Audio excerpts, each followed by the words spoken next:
The world we live in was shaped by war. For hundreds of years, power-hungry families fought for the right to rule, and Europe transformed. For the glory of England! I, Philip de Valois, am the only King of France. These rivalries shifted borders, Cursed be the French King! destroyed cities, and brought populations to their knees. A war of thrones, Don't touch me! a tale of murder, sex, and betrayal. Greatness, madam, that is what France needs.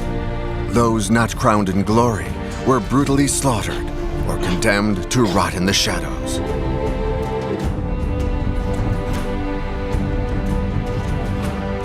This woman is a heretic and must perish in the flames. Guards! Guards! In the merciless game of war and ambition, anything goes.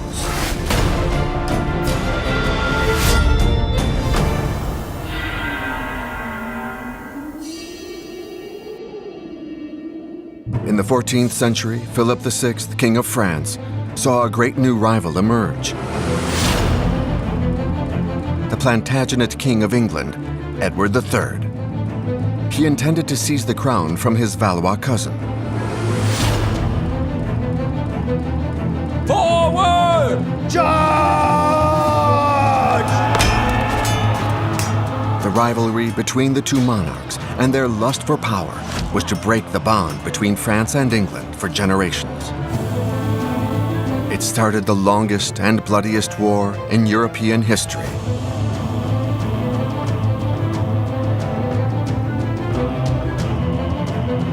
This became known as the 100 Years' War.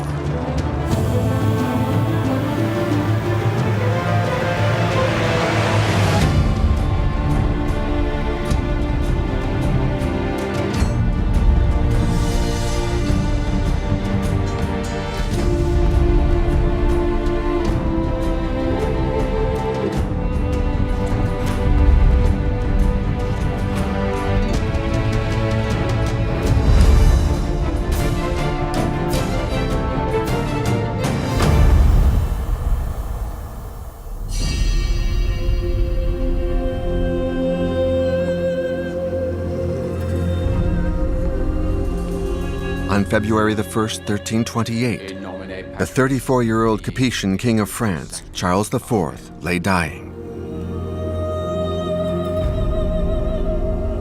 Charles had failed to produce a son and heir, so on his death, the throne of France would be up for grabs. Power-hungry rivals started to circle. My king. The Capetian dynasty's only hope lay in the belly of the French king's third wife, Jeanne d'Evreux. She was 7 months pregnant.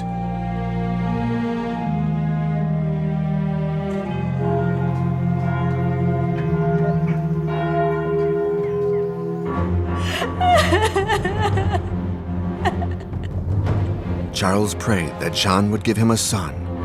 But until then, he entrusted his first cousin Philip de Valois as regent.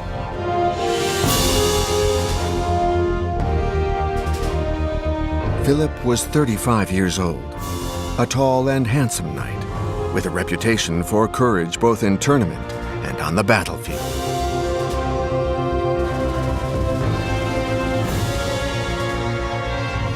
If the queen gave birth to a son, that child would become king.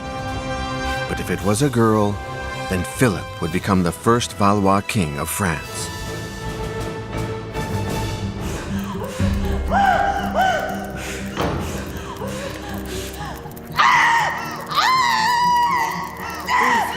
In the spring of 1328, the queen went into labor. Breathe. Breathe. Breathe. The whole court held their breath. Breathe.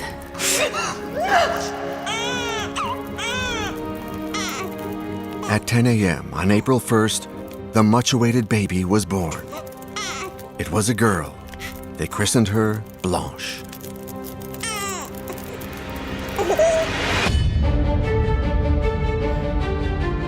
Philip de Valois was immediately summoned to Paris and officially proclaimed Philip VI, King of France. Stand up, my lords. Philip now reigned over 16 million subjects and the largest kingdom in Europe.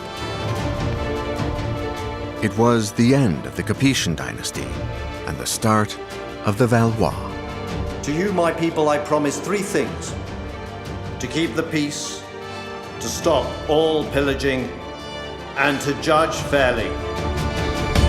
While Philip VI was enjoying his moment of glory, in England, events were unfolding that would have a dramatic effect on the new King of France.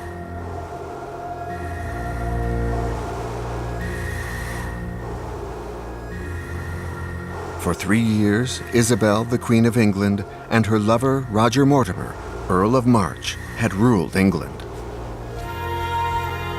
Isabel had overthrown her husband Edward II and crowned her son Edward III king.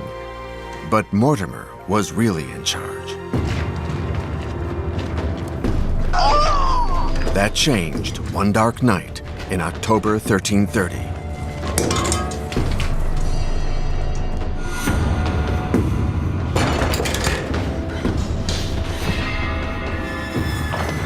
Who are you?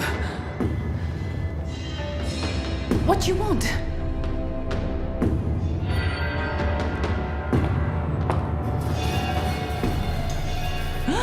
Edward. Edward hated his mother's lover. He was a cruel and vengeful usurper. He had ordered the murder of Edward's father and was also responsible for the death of his brother. Edward wanted revenge. Take him. No. No. Isabel was an accomplice to all her lover's crimes, but Edward showed her mercy and let her live. Mortimer wasn't so fortunate.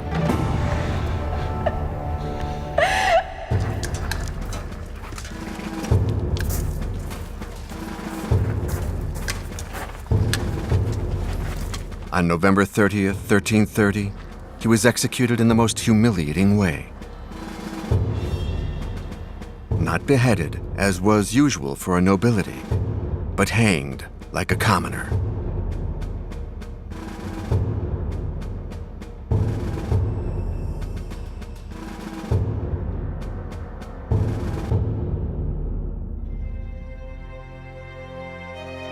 Edward III was now the undisputed sovereign of England, but he wanted more. The 18-year-old king had his sights set on the crown of France as well.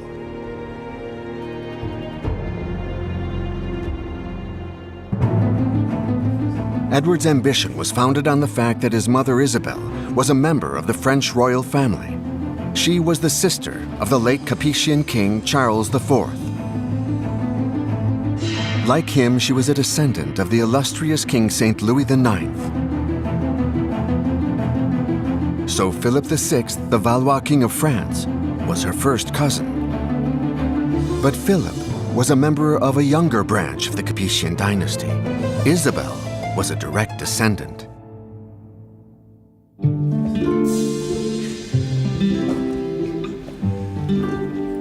When Isabel's brother died in 1328, she sent 2 English diplomats to Paris to demand that the French crown be handed over to her.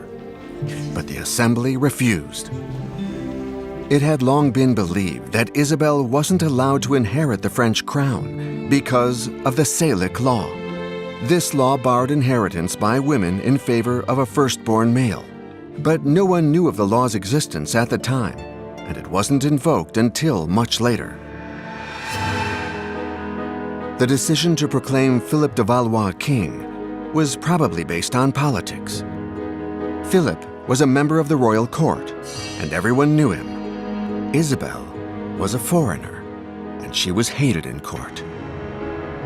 Edward thought this was an injustice, and he was determined to put it right, especially as the many territories he already held in France were no longer sufficient.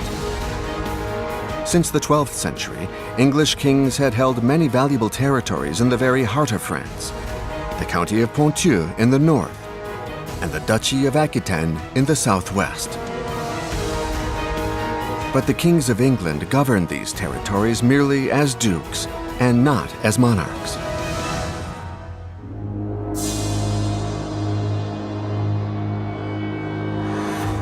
So when it came to swearing loyalty to Philip, the new king of France, Edward refused. He would recognize him as a lord, but not as his sovereign. Philip was incensed by Edward's disrespect. As payback, in 1337 he decided to seize Aquitaine. Philip VI was a great military leader. Enter. He led one of the strongest and most aggressive armies on the continent. We have enough men to surround them. I want them posted here and here. On the other side, England was a depopulated island with a disastrous military reputation. The English are weak. Victory is ours. Give the order. Yes, sire. For years, the English had been fighting a furious border war with the Scots. Welcome, my son. Philip VI chose to support Scotland and its 14-year-old King David II. Let's talk about the future.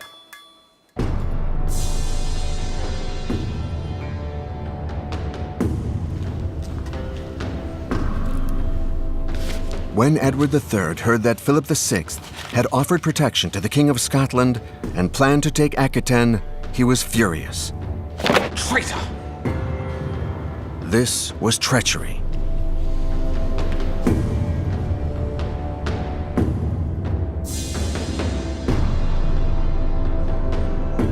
Edward sent a letter to the King of France.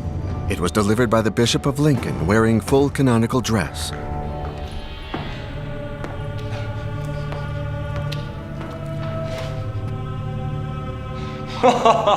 Faced with such a ceremony, the King of France, who didn't lack a sense of humor, laughed out loud. But when Philip read the letter, the laughter soon stopped. Edward had the audacity to write, "Lord Philip de Valois, who claims to be King of France." Edward was challenging Philip's right to rule. Tell that to your king from me. I, Philip de Valois, am the only king of France.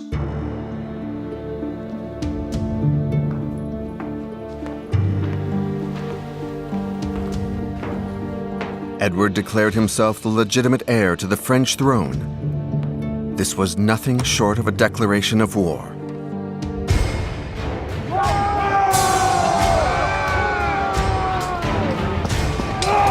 In April 1339, the King of France sent an army to attack the English stronghold of Aquitaine. They seized several towns, such as Saint-Macaire and Blaye, but Bordeaux stood firm.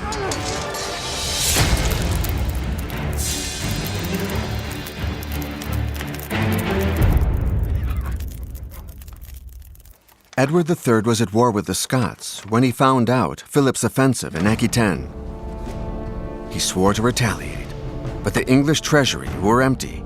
He searched for an ally to finance the war. Cities in Flanders answered his call. In January 1340, in Gand, Belgium, Edward unfurled his new coat of arms to his baron. The traditional English lions were now quartered with gold fleur-de-lis on a blue background, the symbol of the French royal family. With this act, Edward was proclaiming himself both King of England and France.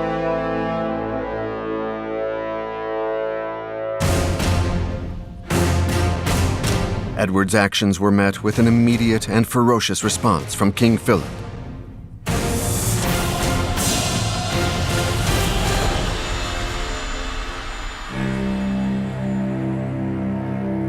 In the former royal abbey of Saint-Denis, Philip summoned his knights together and raised the sacred oriflamme, the standard of the King of France.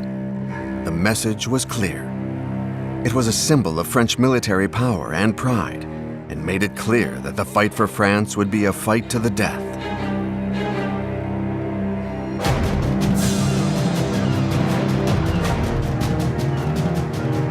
War was now on, but it would take 5 years to prepare.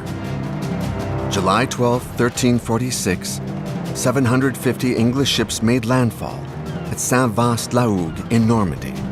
The ships transported 15,000 men ready for battle.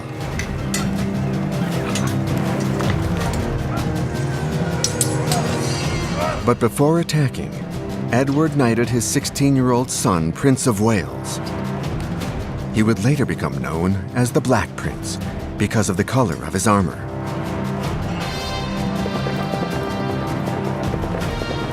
Edward's army then plundered their way through Normandy in an orgy of violence.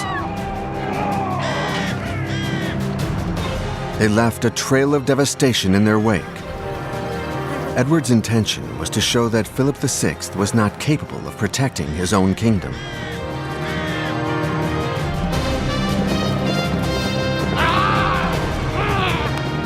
On July 26, 1346, Edward and his men attacked the city of Caen. Over 3 days, 5,000 men, women, and children were massacred. The English stole jewels, clothes, vessels of gold and silver.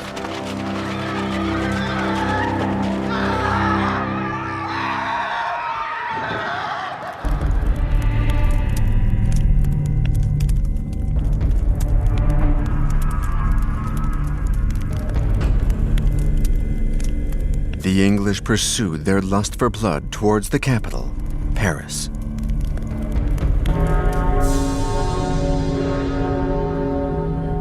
Two weeks after the English invasion, Philip gathered a vast army at Saint-Denis.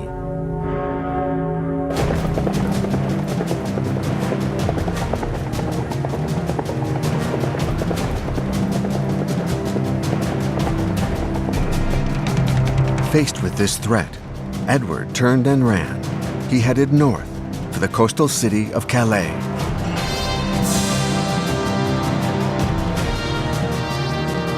Despite having the French army at his heels, on August 26th, the weary English stopped here, nearer to the village of Crécy-en-Ponthieu in the north of France.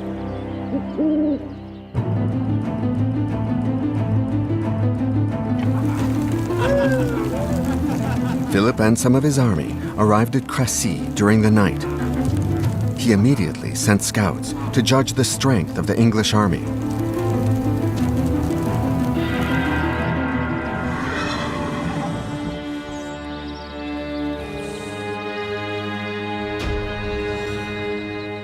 The next morning, they reported that the English appeared to have no more than 11,000 men in total. 11,000.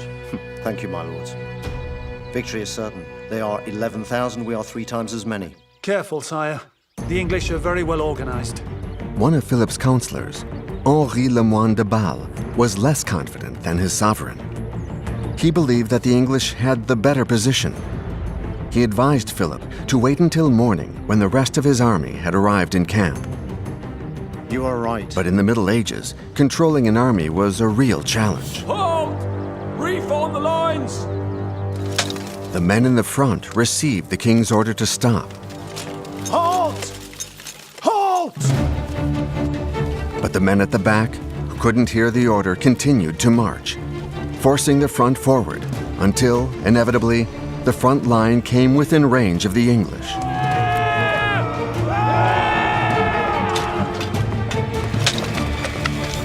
Philip had lost all hope of holding back his men.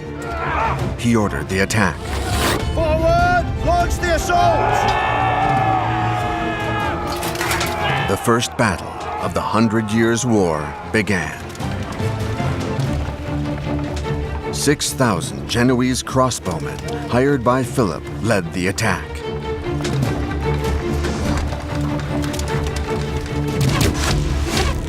But their bolts fell short of the English line.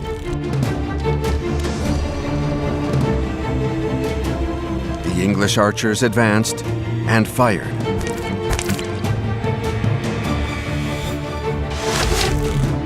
A good archer could shoot 20 arrows a minute, with a range of at least 180 meters. A crossbowman could only fire 5 bolts a minute, and their average range was less than 150 meters. In the second line, the king had the cream of French society, eager to fight. Cavalry! Charge! For the king!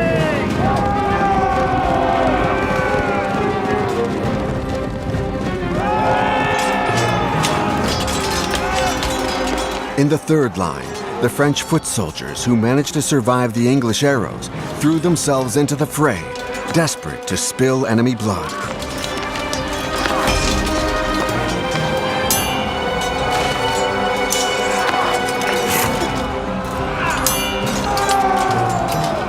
The battle continued until nightfall.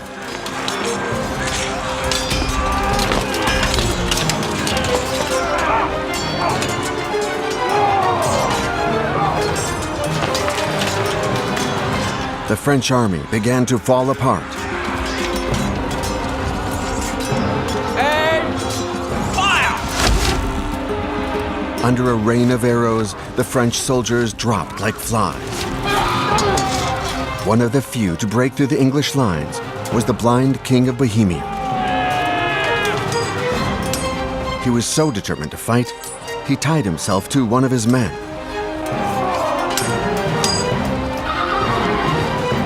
Courageous or mad, John of Bohemia died on the field of Crécy.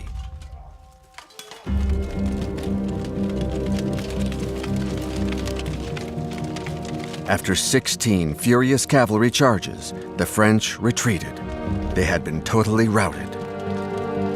King Philip, who was wounded in the throat by an English arrow, watched his troops run. Sire, for God's sake, flee. All is lost.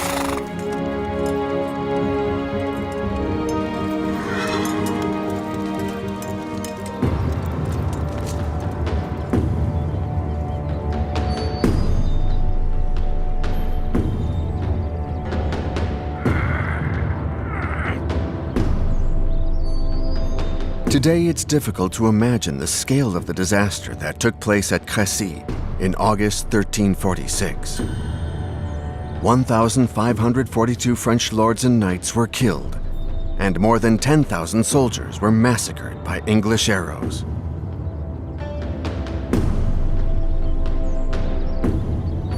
The English only lost 2 knights and 80 men.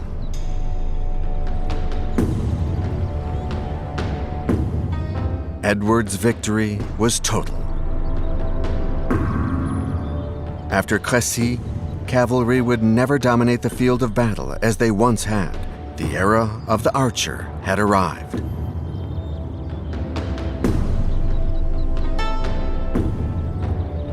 Against all odds, Edward had destroyed Philip's army.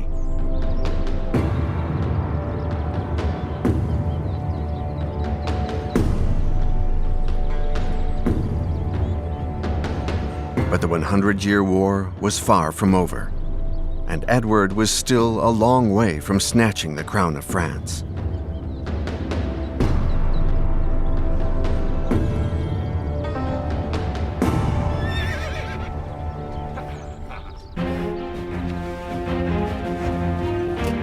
In 1347, Pope Clement VI condemned Edward for his barbarity in battle. A good Christian, the English king listened, and in September he agreed to a truce. The people of France would no longer live in fear of the marauding English. But little did they know, a far greater killer was on the horizon.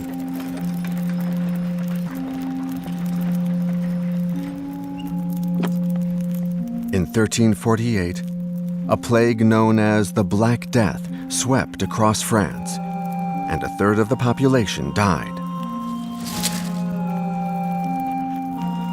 In August, it jumped across the Channel and ravaged Dorset for the next 16 months. When the disease reached London, it killed 40,000 people. Overall, the plague killed around 25 million people across the whole of Europe, nearly half the population. As the plague tightened its grip across Europe, whole villages were abandoned, farmland deserted, and taxes were unpaid. The sudden shortage of money, men, and food made further war impossible.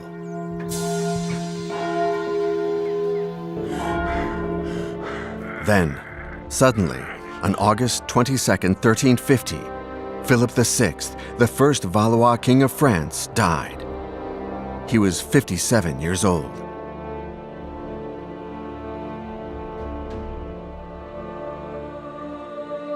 The following Thursday, Philip's body was brought here to the Basilica of Saint-Denis, the necropolis of the kings of France.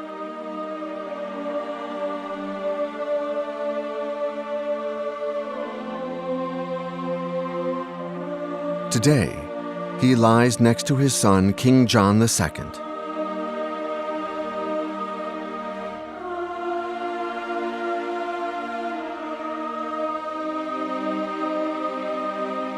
Philip VI died leaving France devastated by war and plague.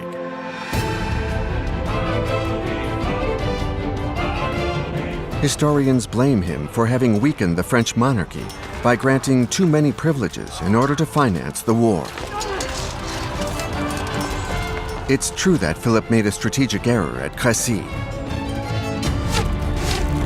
But he was a conqueror king who left France far larger than it had ever been.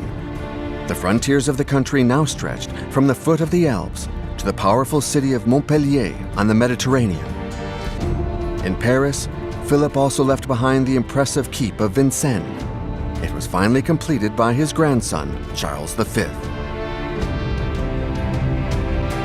Philip also provided France with a much-needed son and heir, stability in uncertain times.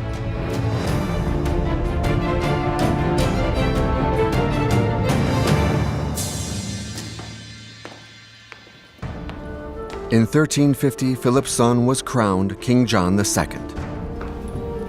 He was 31 years old when he inherited the throne. He was a stubborn but courageous warrior and was nicknamed John the Good. In 1351, he created an order of chivalry called the Order of the Star. By St. Denis and St. Michael, I do thee knight. John was convinced that chivalry was the only way to beat the English and seek revenge for his father's failure at Crécy. Show yourself.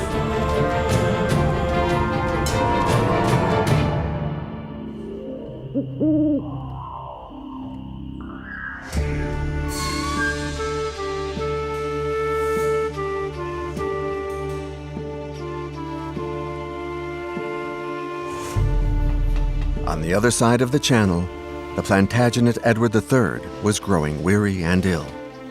But he still hoped to wear the crown of France one day.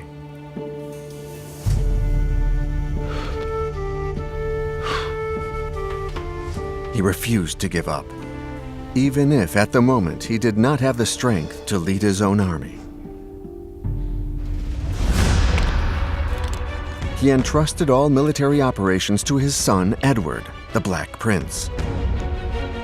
The Black Prince was cruel and ambitious. He also shared his father's appetite for the French crown.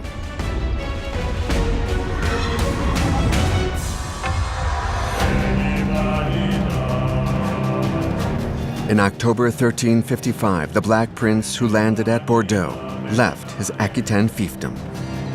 For the next 2 months, he swept through Languedoc, killing and burning.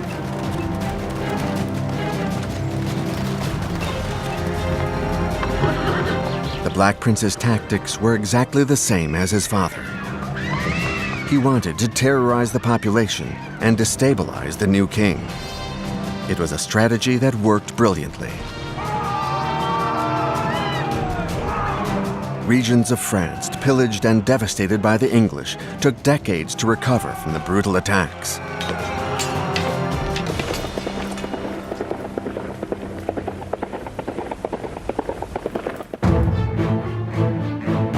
In the summer of 1356, the Black Prince and a small band of knights launched a raid towards the center of France. King John quickly secured the bridges over the Loire to stop the English. The Black Prince turned back, with King John in hot pursuit. On September 17th, he caught up with the English army at the gates of Poitiers.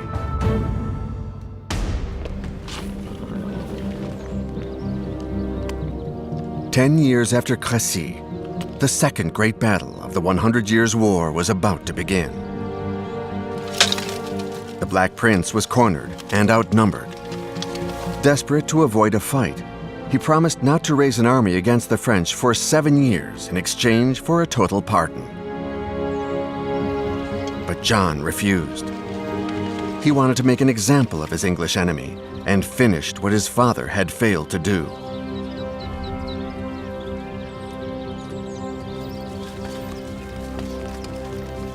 At dawn on September 18th, at Poitiers, the battle lines were drawn. The French outnumbered the English by nearly 2 to 1, and for once, even the formidable archers could do nothing to help.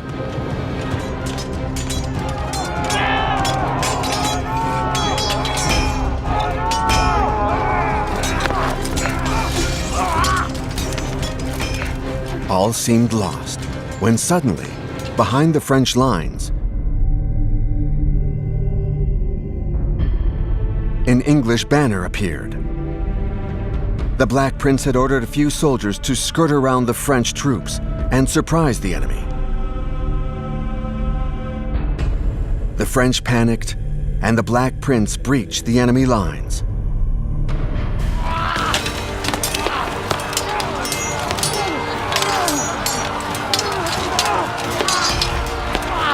On September 19th, against all odds, King John and his son Philip were surrounded by enemy soldiers. Look out on your right!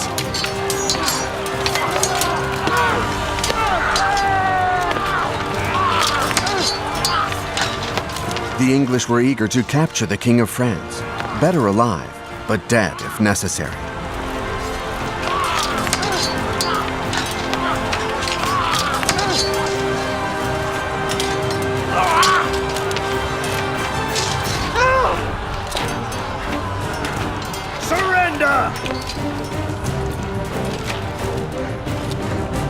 In the end, King John had no choice but to surrender.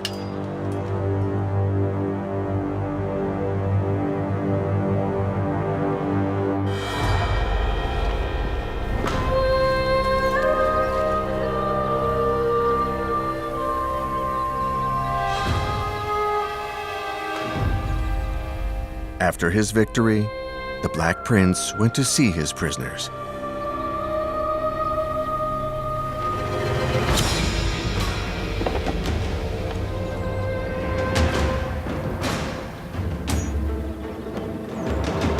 John the Good and his son were on their guard. But according to the rules of chivalry, the Black Prince, Edward, showed generosity towards his conquered cousins.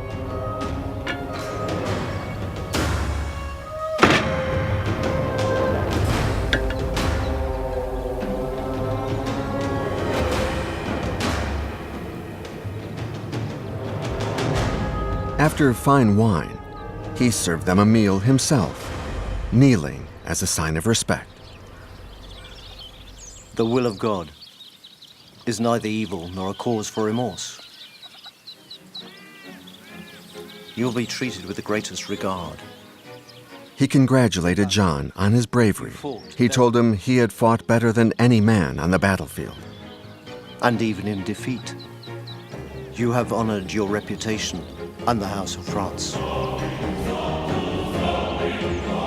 But the prince's fine words were of little consolation to the French king. Losing what should have been an easy victory must have been utterly humiliating.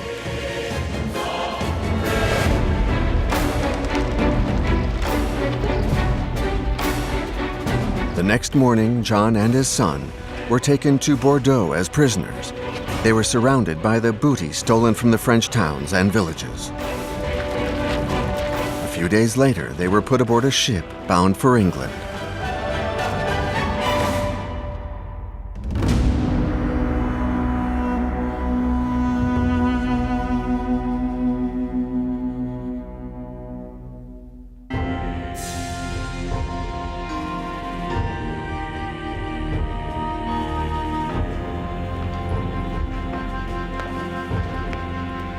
May the 24th, 1357, John the Good made his entry into London.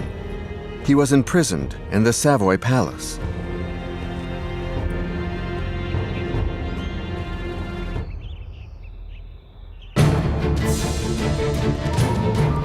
In France, Charles, the 18-year-old son of John the Good, was quickly named regent. But the inexperienced boy was completely overwhelmed by the pressure of leadership. Not only was his father in an English prison, but France was in the hands of mercenaries, terrorizing and pillaging villages and towns across the kingdom.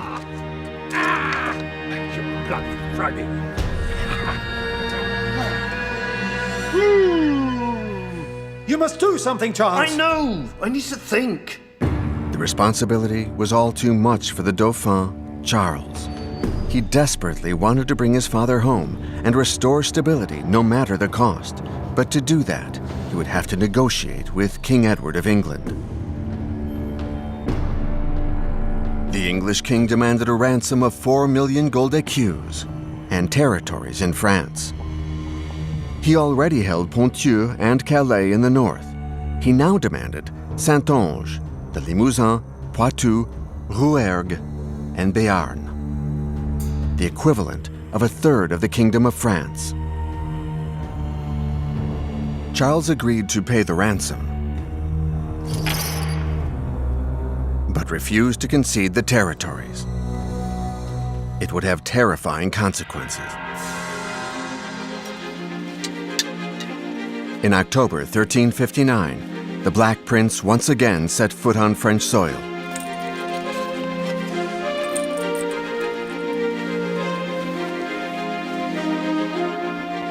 And with him, 30,000 troops. The prince's objective was to show his strength and prove how weak the French monarchy was.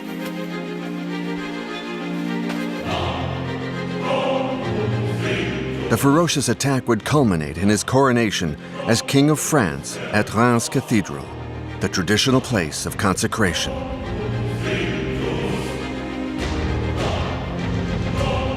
But Edward would never enter the cathedral because the citizens of Reims refused to open the gates of the city.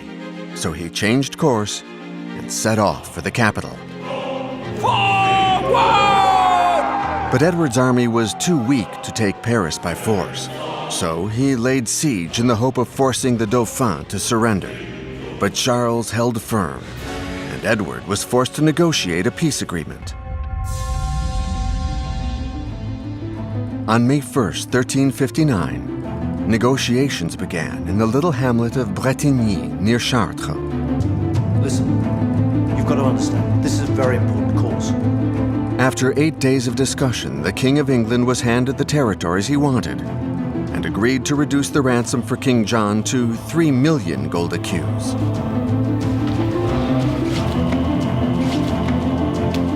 In return, Edward renounced his claim to the French throne.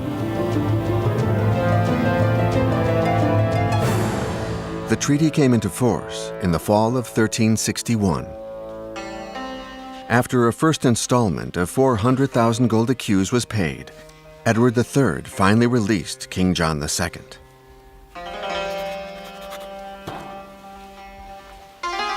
But that was not the end of the story.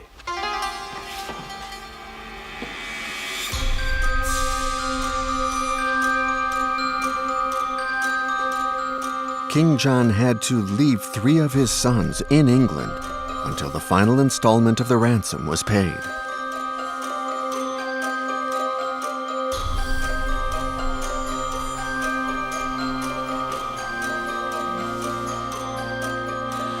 God bless you, my sons.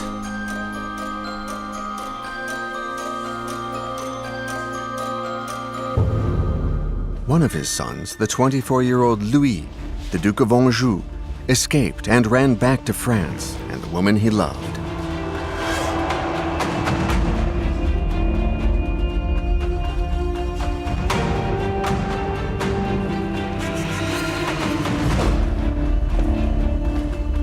So King John was forced to return to his imprisonment in London 3 years after being set free.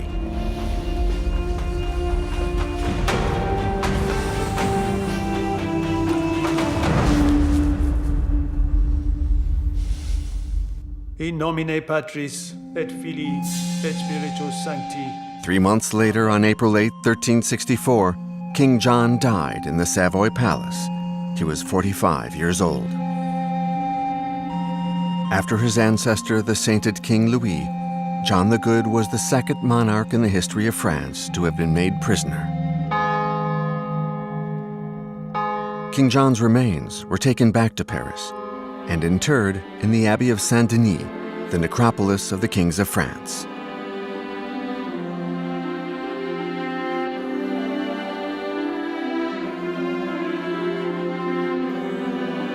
John the Good never gave up the crown of France.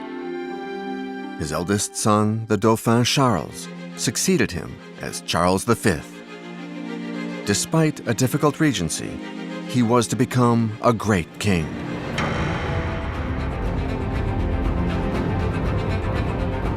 Edward had failed to snatch the French crown, but he was proud to have weakened a kingdom as rich and powerful as France. The Treaty of Bretigny deprived the kingdom of a quarter of its territory. Population was decimated. Whole villages were abandoned.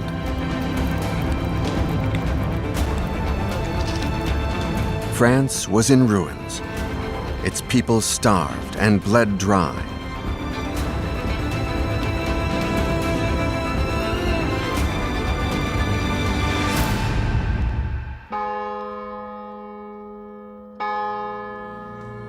With the death of King John II, the first phase of the 100 Years' War was nearing its end, but France was preparing for her revenge.